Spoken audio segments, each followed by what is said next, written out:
हो ज्ञान मुरली सभी को सुनाते चलो, जन जन के मन पर छाया है नफरत का अंधियारा, घर घर में फैला दो प्रेम एकता का उजियारा। ओम शांति। आज 14 मार्च 2026 के प्यारे बाप दादा के अनमोल मधुर महावाक्य हैं।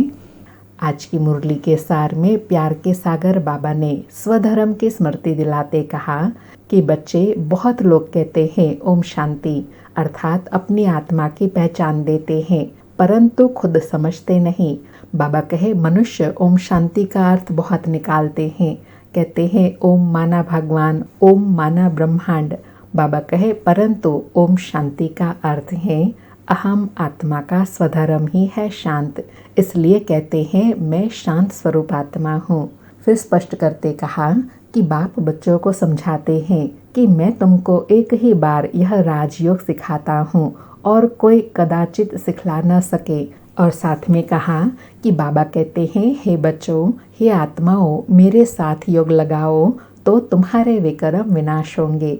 तुम पहले गोल्डन एज प्योर थे, फिर खाद पड़ गई है। जो पहले देवी देवता 24 कैरेट सोना थे अर्थात सर्वगुण संपन्न 16 कला संपूर्ण निर्विकारी थे, अब आयरन एज में आकर पहुँचे हैं। अब बाबा कहते हैं फिर से मैं तुमको यह राजयोग सिखलाता हूँ जिससे तुम्हारी आत्मा से खाद निकल जाएंगी। इसको रूहानी योग कहा जाता है।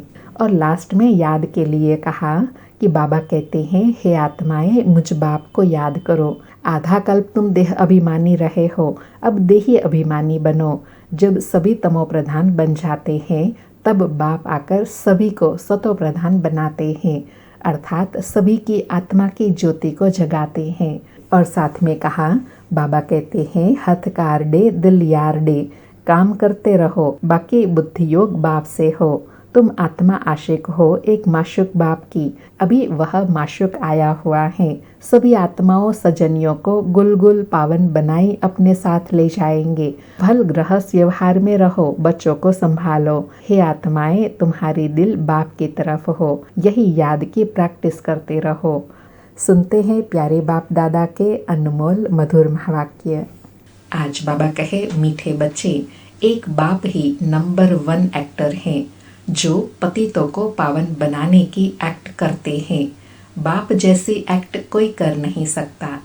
मीठे बच्चे, एक बाप ही नंबर 1 एक्टर हैं जो पतितों को पावन बनाने की एक्ट करते हैं। बाप जैसी एक्ट कोई कर नहीं सकता। आज मुरली से प्रश्न है, सन्यासियों का योग जिस्मानी योग है, रूहानी योग बाप ही सिखलाते हैं, कैसे? उत्तर में बाबा कहे सन्यासी ब्रह्म तत्व से योग रखना सिखलाते हैं। अब वह तो रहने का स्थान है, तो वह जिस्मानी योग हो गया। तत्व को सुप्रीम नहीं कहा जाता। तुम बच्चे सुप्रीम रूह से योग लगाते, इसलिए तुम्हारा योग रूहानी योग है। यह योग बाप ही सिखला सकते हैं, दूसरा कोई भी सिखला न सके, क्योंकि वही तुम्हारा रूहानी बाप है।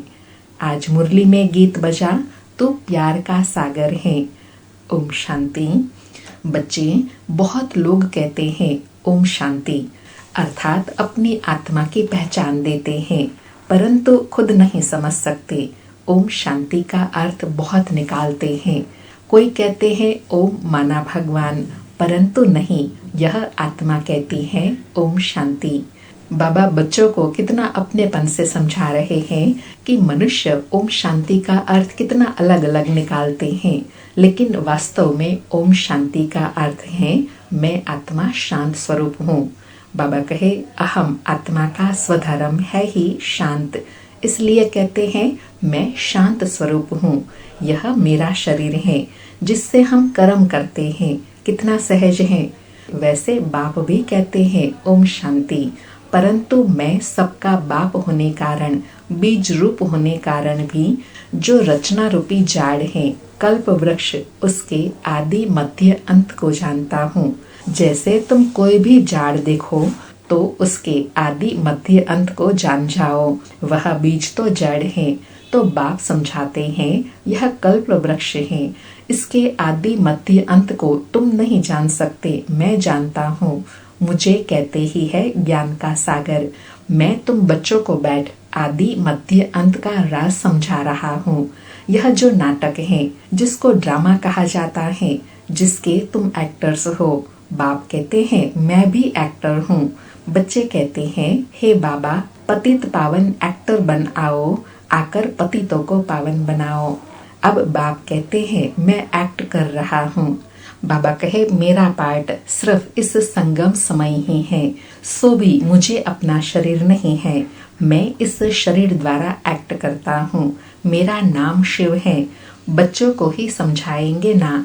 पाठशाला कोई बंदरों व जानवरों की नहीं होती है, परंतु बाप कहते हैं इन 5 विकारों के होने कारण शक्ल तो मनुष्य जैसी है, लेकिन कर्तव्य बंदर जैसे हैं। बच्चों को बाप समझाते हैं कि पतित तो सब अपने को कहलाते ही हैं, परंतु यह नहीं जानते कि हमको पतित कौन बनाते हैं और पावन फिर कौन आकर बनाते हैं। पतित पावन कौन है, जिसको बुलाते हैं, कुछ भी समझ नहीं सकते। यह भी नहीं जानते। क्या नहीं जानते कि हम सब एक्टर्स हैं। हम आत्माएं यह चोला लेकर पार्ट बजाती हैं। आत्मा परम धाम से आती है, आकर पार्ट बजाती है। भारत के अंदर ही सारा खेल बना हुआ है। भारत पावन, भारत पतित किसने बनाया? रावण ने। गाते भी हैं कि रावण का लंका पर राज्य था। बाप बेहद में ले जाते हैं। हे बच्चों, यह सारी सृष्टि बेहद का टापू है। वह तो हद की लंका है। इस बेहद के टापू पर, बेहद की लंका पर रावण का राज्य है। बाबा फिर से कितना अपनेपन से समझा रहे हैं कि हे बच्चों, यह सारी दुनिया पर रावण का राज्य है। बाबा कहे पहले राम राज्य था, अब रावण राज्य है। बच्चे कहते हैं बाबा राम राज्य कहाँ था? बाप कहते हैं बच्चे वह तो यहाँ था ना, जिसको सब चाहते हैं। तुम भारतवासी आदि सनातन देवी देवता धर्म के हो, हिंदू धर्म के नहीं हो। मीठे मीठे सिकिलधे लाडले बच्चों, तुम ही पहले पहले भारत में थे। तुमको वह सतयुग का राज्य किसने दिया था? जरूर हेवनली गॉडफादर ही यह वर्षा देंगे। बाप समझाते हैं कि कितने और धर्मों में कन्वर्ट हो गए हैं। मुसलमानों का जब राज्य था तो बहुतों को मुसलमान बनाया। क्रिश्चियन का राज्य था तो बहुतों को क्रिश्चियन बनाया। बौद्धियों का तो यहाँ राज्य भी नहीं हुआ, तो भी बहुतों को बौद्धि बनाया, कन्वर्ट किया है अपने धर्म में। आदि सनातन धर्म जब प्रायः लोप हो जाए, तब तो फिर उस धर्म की स्थापना हो। तो बाप तुम सभी भारतवासियों को कहते हैं, क्या कहते हैं? मीठे मीठे बच्चे, तुम सब आदि सनातन देवी देवता धर्म के थे। तुमने 84 जन्म लिए। ब्राह्मण, देवता, क्षत्रिय, वैश्य, शूद्र वर्ण में आए। अब फिर ब्राह्मण वर्ण में आए हो, देवता वर्ण में जाने लिए। गाते भी हैं ब्राह्मण देवताय नमः। पहले ब्राह्मणों का नाम लेते हैं, अर्थात कोई भी शुभ कार्य करते हैं तो पहले ब्राह्मणों को याद किया जाता है, वह उनको नमन करते हैं, क्योंकि ब्राह्मण अर्थात पवित्र, जो अभी बाबा बना रहे हैं। बाबा कहे ब्राह्मणों ने ही भारत को स्वर्ग बनाया है। यह है ही भारत का प्राचीन युग। पहले पहले जो राजयोग था, जिसका गीता में वर्णन है। गीता का योग किसने सिखाया था? यह भारतवासी भूल गए हैं।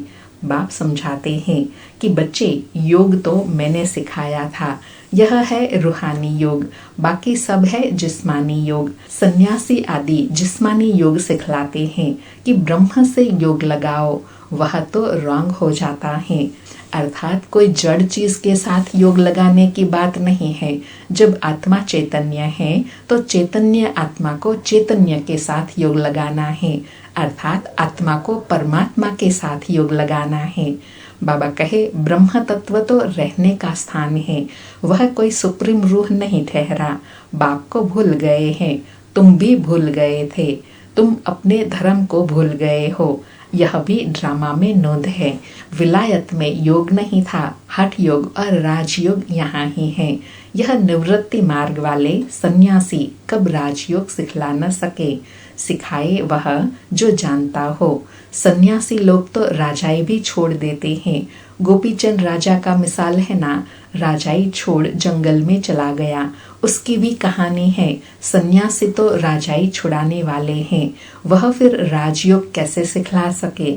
बाबा ने कितनी गुह्य बात बताई कि राजयोग वही सिखला सकता है जो राजाई के अधिकारी बनाता है। राजाई से सन्यास नहीं करना है, लेकिन डबल राजा बनना है। एक तो स्वराज्य अधिकारी, दूसरा विश्व राज्य अधिकारी। बाबा कहे, इस समय सारा झाड़ जड़जड़ीभूत हो गया है।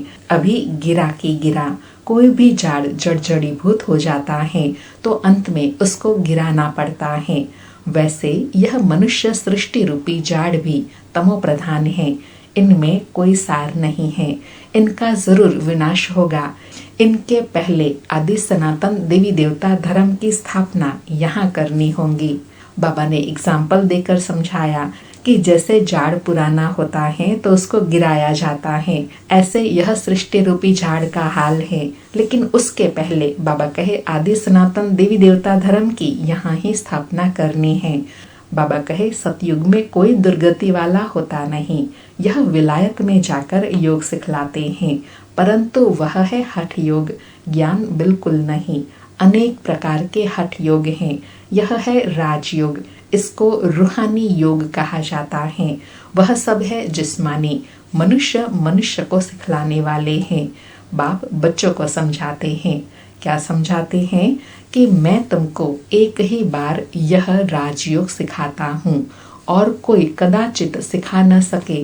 रूहानी बाप रूहानी बच्चों को सिखाते हैं कि माम एकम याद करो तो तुम्हारे सब पाप मिट जाएंगे। बाबा कहे हठ योगी कभी ऐसे कह न सके। बाप आत्माओं को समझाते हैं, यह नई बात है। बाबा कहे बाप तुमको अब देही अभिमानी बना रहे हैं। बाप को देह है नहीं, इसके ब्रह्मा के तन में आते हैं। इसका नाम बदलते हैं क्योंकि मरजीवा बना है। जैसे गृहस्थी जब सन्यासी बनते हैं तो मरजीवा बने। गृहस्थ आश्रम छोड़ निवृत्ति मार्ग ले लिया है तो तुम्हारा भी मरजीवा बनने से नाम बदल जाता है। पहले शुरू में सबके नाम लाए थे, फिर जो आश्चर्यवत सुनंती कथंती भागंती हो गए तो नाम आना बंद हो गया। इसलिए अब बाप कहते हैं कि हम नाम दे और फिर भाग जाए तो फालतू हो जाता है। इसलिए बाबा कहे अब नाम नहीं आते हैं, नहीं तो मरजीवा बने तो बाबा ने सबके नए नाम लाए जो दादियों और बड़े भाइयों के हम सुनते थे। लेकिन बाबा कहे कहीं छोड़कर चले जाते हैं तो उसका अर्थ नहीं है। बाबा कहे पहले आने वालों के जो नाम रखे वह बहुत रमणीक थे, अब नहीं रखते हैं। उनका रखे जो सदैव कायम भी रहे। बहुतों के नाम रखे फिर बाप को फारकती दे चले गए, इसलिए अब नाम नहीं बदलते हैं। बाप समझाते हैं कि यह ज्ञान क्रिश्चियनों की बुद्धि में भी बैठेगा। इतना समझेंगे कि भारत का योग निराकार बाप ने ही आकर सिखाया था। बाबा कहे हर कोई धर्म वाले यह बात जरूर समझेंगे कि राजयोग निराकार भगवान ने आकर सिखाया। बाबा कहे बाप को याद करने से ही पाप भस्म होंगे और हम अपने घर चले जाएंगे। जो इस धर्म का होगा और कन्वर्ट हो गया होगा तो वह ठहर जाएगा। तुम जानते हो कि मनुष्य मनुष्य की सद्गति नहीं कर सकते। यह दादा भी मनुष्य है। यह कहता है कि मैं किसी की सद्गति नहीं कर सकता। यह तो शिव बाबा हमको सिखलाते हैं कि तुम्हारी सद्गति भी याद से होंगी। बाप कहते हैं बच्चों, हे आत्माओं, मेरे साथ योग लगाओ तो तुम्हारे विकर्म विनाश होंगे। तुम पहले गोल्डन एज में प्योर थे, फिर खाद पड़ गई है। जो पहले देवी देवता 24 कैरेट सोना थे, अब आयरन एज में आकर पहुंचे हैं। यह योग कल्प कल्प तुमको सीखना पड़ता है। तुम जानते हो उसमें भी कोई पूरा जानते, कोई कम जानते, कोई तो ऐसे ही देखने आते हैं कि यह क्या सिखाते हैं। ब्रह्मा कुमार कुमारियाँ इतने ढेर बच्चे हैं, जरूर प्रजापिता ब्रह्मा होगा ना जिसके इतने बच्चे आकर बने हैं। जरूर कुछ होगा तो जाकर उन्हों से पूछे तो सही, तुमको प्रजापिता ब्रह्मा से क्या मिलता है, पूछना चाहिए ना। बाबा कहे परंतु इतनी बुद्धि नहीं है। भारत के लिए खास कहते हैं गाया भी जाता है, पत्थर बुद्धि सो पारस बुद्धि, पारस बुद्धि सो पत्थर बुद्धि। तो बाबा कहे यह गायन भी भारत में ही है।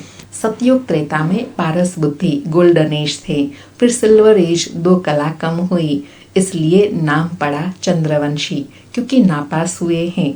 यह भी पाठशाला है। 33 मार्क से जो नीचे होते हैं वह फेल हो जाते हैं। राम सीता फिर उनकी डिनाइस्टी संपूर्ण नहीं है, इसलिए सूर्यवंशी बन न सके। अर्थात बाबा कहे कम पढ़ते हैं तो फिर कम मार्क्स मिलते हैं, फिर सूर्यवंशी में आ न सके। बाबा कहे नापास तो कोई होंगे ना, क्योंकि इम्तहान भी बहुत बड़ा है। आगे गवर्नमेंट का ICS का बड़ा इम्तहान होता था, सब थोड़े ही पढ़ सकते थे, कोटों में कोई निकलते हैं। कोई चाहे हम तो सूर्यवंशी महाराजा महारानी बने, तो उनमें भी बड़ी हिम्मत चाहिए। बाबा कहे लक्ष्य ऊंचा रखते हैं तो उसमें बड़ी हिम्मत चाहिए, फिर पुरुषार्थ भी करना है। मम्मा बाबा भी पढ़ रहे हैं श्रीमत से, वे पहले नंबर में पढ़ते हैं, फिर जो माता पिता को फॉलो करते हैं वही उनके तख्त पर बैठेंगे। सूर्यवंशी 8 डिनाइस्टी चलती हैं, जैसे Edward the first the second चलता है। तुम्हारा कनेक्शन इन क्रिश्चियन से अधिक है। क्रिश्चियन घराने ने भारत की राजाई हक की, भारत का अथाह धन ले गए, तो विचार करो सतयुग में कितना अथाह होगा। बाबा कहे हीरे जवाहरत यह द्वापर के बाद ले गए, तो विचार करो सतयुग में कितना अथाह होगा। बाबा कहे वहाँ की भेंट में तो यहाँ कुछ भी नहीं है। वहाँ सतयुग में खानियाँ भरतू हो जाती हैं, अब तो हर चीज की खानियाँ खाली हो जाती हैं। फिर चक्र रिपीट होगा तो फिर सब खानियाँ भरतू हो जाएंगी। मीठे मीठे बच्चों, तुम रावण पर जीत पाकर राजाई ले रहे हो, फिर आधा कल्प बाद यह रावण आएगा, फिर तुम राजाई गंवा बैठेंगे।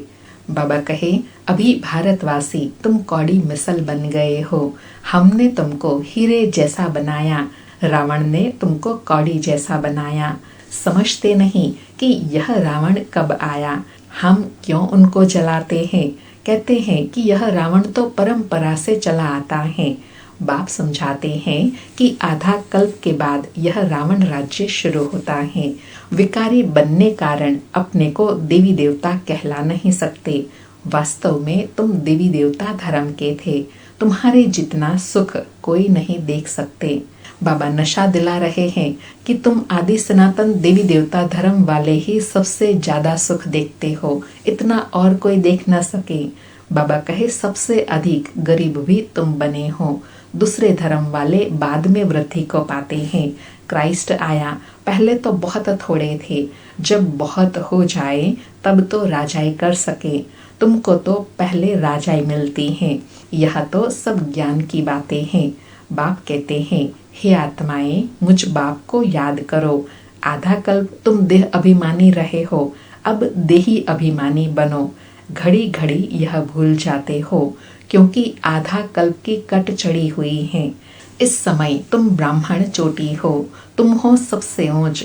सन्यासी ब्रह्म से योग लगाते हैं, उनसे विक्रम विनाश नहीं होते। हर एक को सतो रजो तमो में आना जरूर है, वापस कोई भी जा नहीं सकते। जब सभी तमो प्रधान बन जाते हैं तब बाप आकर सभी को सतो प्रधान बनाते हैं, अर्थात सभी की ज्योति जग जाती है। हर एक आत्मा को अपना अपना पार्ट मिला हुआ है। तुम हो हीरो हीरोइन पार्टधारी। तुम भारतवासी सबसे ऊंचे हो, जो राज्य लेते हो फिर गंवाते हो, और कोई राज्य नहीं लेता, वह राज्य लेते हैं बाहुबल से। बाप ने समझाया है जो विश्व के मालिक थे वही बनेंगे। तो सच्चा राजयोग बाप के सिवाय कोई सिखला ना सके। जो सिखाते हैं वह अयथार्थ योग है, वापस कोई भी जा नहीं सकते। अभी है अंत, सभी दुख से छूटते हैं, नंबरवार आना है। बाबा ने फिर स्मृति दिलाई कि बाप ही आकर सच्चा राजयोग सिखलाते हैं, जो राजयोग सीखकर सब दुखों से छूट सकते हैं, वो भी नंबरवार पुरुषार्थ अनुसार। बाबा कहे पहले सुख देखना है फिर दुख देखना है, यह सब समझने की बातें हैं। कहा जाता है हथ कार डे दिल यार डे, काम करते रहो, बाकी बुद्धि योग बाप से हो। तुम आत्माएं आशिक हो एक माशूक की, अभी वह माशूक आया हुआ है। सभी आत्माओं सजनियों को गुलगुल बनाए ले जाएंगे। बेहद का साजन बेहद की सजनियां हैं। कहता है मैं सबको ले जाऊंगा। बाबा कितनी विशेष प्यारी स्मृति दिला रहे हैं कि तुम सब आशिक हो, मैं माशूक हूँ। अब तुम मुझ माशूक साजन को याद करना है, जिससे तुम गुलगुल पावन बन जाएंगे। बाबा कहे फिर नंबरवार पुरुषार्थ अनुसार जाकर पद पाएंगे। भल गृहस्थ व्यवहार में रहो, बच्चों को संभालो। हे आत्मा, तुम्हारे दिल बाप की तरफ हो, यही याद की प्रैक्टिस करते रहो। बच्चे जानते हैं अभी हम स्वर्गवासी बनते हैं बाप को याद करने से। स्टूडेंट को तो बहुत खुशी में रहना चाहिए, यह तो बड़ा सहज है। ड्रामा अनुसार सबको रास्ता बताना है, कोई से डिबेट करने की दरकार नहीं है। अभी तुम्हारी बुद्धि में सारी नॉलेज आ गई है। मनुष्य बीमारी से छूटते हैं तो बधाइयाँ देते हैं, यहाँ तो सारी दुनिया रोगी है। थोड़े समय में जय जयकार हो जाएंगी। इसलिए बाबा कहे इनडायरेक्ट में सारी दुनिया को बधाई है, क्योंकि बाबा सबको दुखों से रोग से छुड़ाते हैं।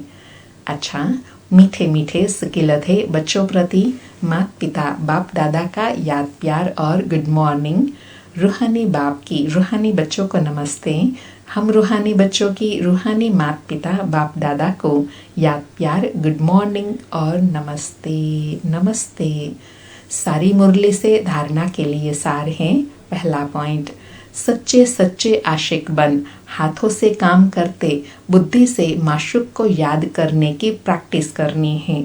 बाप की याद से हम स्वर्गवासी बन रहे हैं, इस खुशी में रहना है।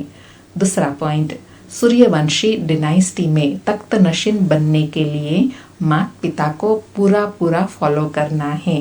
बाप समान नॉलेजफुल बन सबको रास्ता बताना है।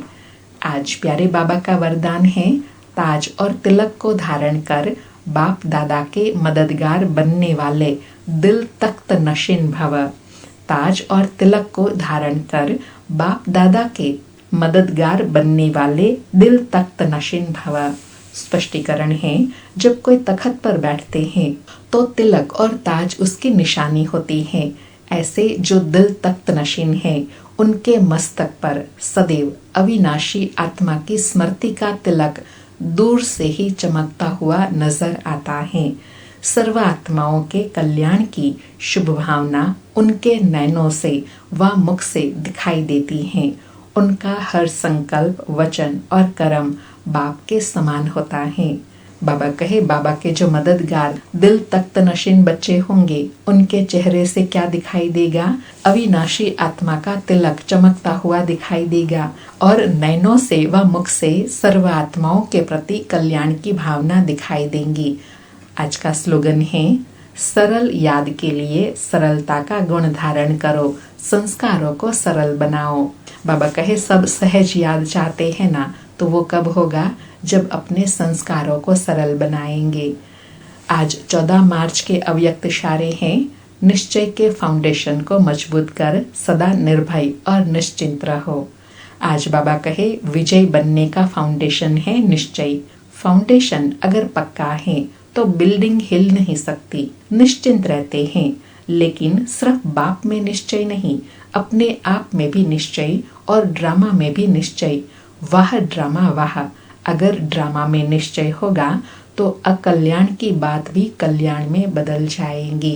बाबा कहे ये है निश्चय से प्राप्ति, कि इतना अटूट अटल निश्चय हो तो ड्रामा में अकल्याण की बात भी कल्याण में परिवर्तन हो जाएंगी।